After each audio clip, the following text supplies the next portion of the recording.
Hello, my name is Marc-André Baucher, and I am a wildlife biologist and head of conservation programs for the Creston Valley Wildlife Management Area in Creston, British Columbia. In the following video, we will be looking at the activities conducted in the fourth year of this four-year Kootenai Connect project, funded through Environment and Climate Change Canada's community-nominated priority places for species at risk and facilitated by the Kootenai Conservation Program. The activities conducted in 2022 were designed to complement projects completed in the previous 3 years of this four-year program. Past years' activities included dredging channels to restore hydrology, mechanically treating encroaching emergent vegetation to provide open shallow water, upgrading water control infrastructure to maintain water management capabilities, and constructing new wetlands to add habitat complexity to the landscape.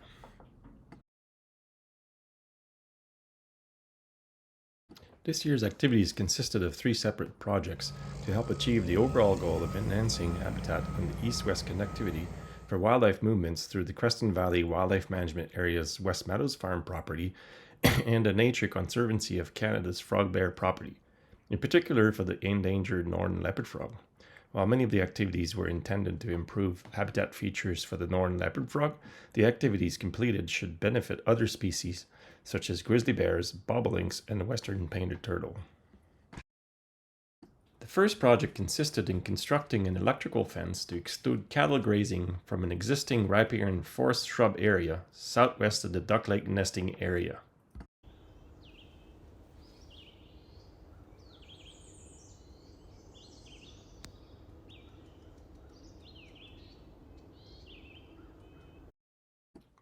A section of the Kootenai riverbank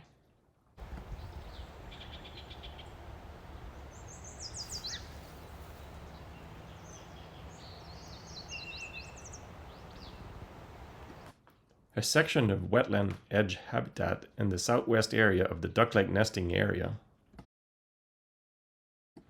and a pasture area where bobolinks are known to nest immediately west of the duck lake nesting area.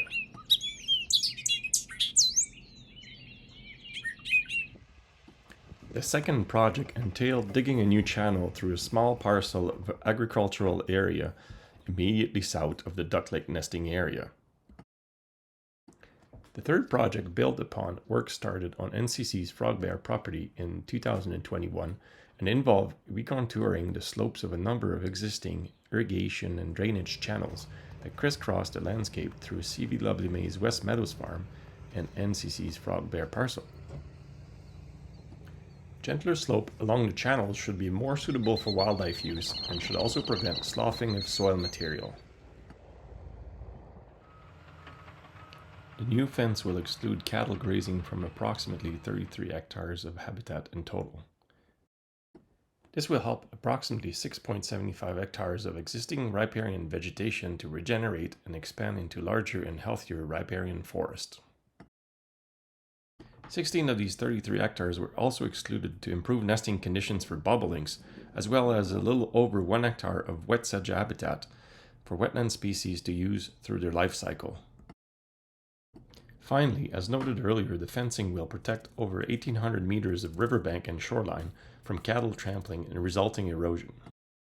The new excavated channel spans a length of 510 meters and is on average 11 meters wide and 2 meters deep. It will provide an additional 0.6 hectares of wet or moist habitat, and once the buffers are set on each side, the area for wildlife use and movement will grow to 2.5 hectares. It will also provide continuation to the existing channel and stand of cottonwood located immediately east. A buffer will also be added to that cottonwood stand to allow it to expand with time. This will add almost 2 hectares of habitat for a total corridor size of approximately 4.5 hectares.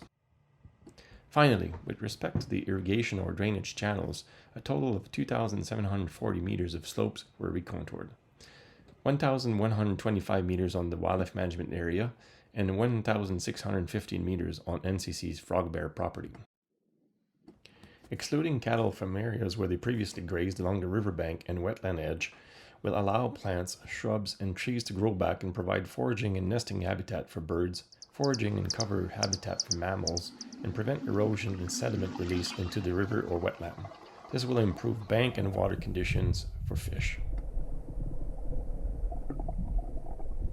In the current small cottonwood forest, shrubs and plants would be able to grow back and provide an understory cover for insects and birds. Surrounding areas should also be beneficial to bats. The barbless electric fence is expected to be wildlife friendly, and the exclusion of the north end of the existing pasture will allow bobolinks to nest without the risk of having their nest trampled by cattle. The newly excavated channel through the agricultural land was designed to connect the two existing settlements of cottonwood habitat. The increased habitat complexity created by the channel will provide northern leopard frogs an additional feature to follow during spring and fall migration to get to breeding areas from overwintering habitat and vice versa. As amphibians sometimes tend to follow channel edges, the hope for the channel is that it will intercept northern leopard frogs moving south onto the agricultural land from the duckling nesting area and redirect them east or west along the existing channels and eventually lead them to overwintering areas of the Kootenay River and Old Gold Channel. Fence posts were purchased and will be used to create the 25-meter buffer on each side of the channel to exclude agricultural activities and provide room for natural plants and woody vegetation to establish and eventually create suitable cover for wildlife use and movement. The soil exposed during the excavation work will be seeded with fast-growing plants to prevent the establishment of undesirable weeds. Species like red osier dogwoods and willows may be transplanted along the buffers to accelerate the establishment of woody vegetation. The recontouring of the drainage channel slopes along the eastern portion of West Meadows Farms and on the Frog Bear property should make the slopes more suitable for wildlife travel and use, and reduce sloughing into the channels.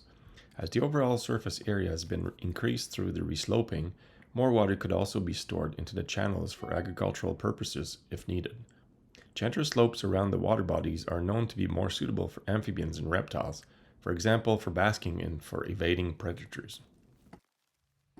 Original plans for the newly excavated channel were to have an elevated mound on the south side of the channel that would provide additional topography on the landscape.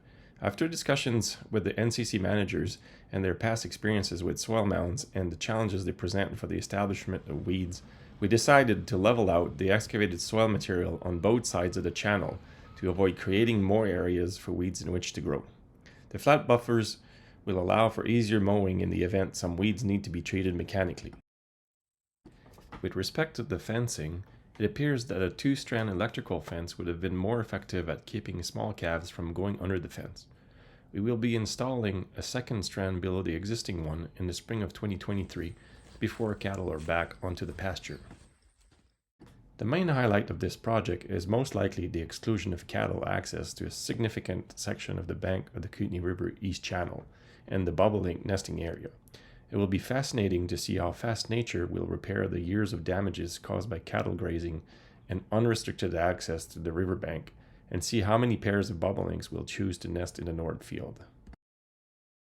A second highlight will be the completion of a connectivity corridor for wildlife that matches very much the conceptual design that was developed in year 2 of this 4-year project by Leslie Lowe with Beargrass Landscape Architecture and Environmental Planning. The project was in great part a collaboration between the Creston Valley Wildlife Management Area and Nature Conservancy of Canada. A farm tour of the West Meadows Farm, organized by Kootenay and Boundary Farm Advisors and Farmland Advantage in June of 22, offered great discussions on ideas and conservation concepts that led to the installation of the electric fence.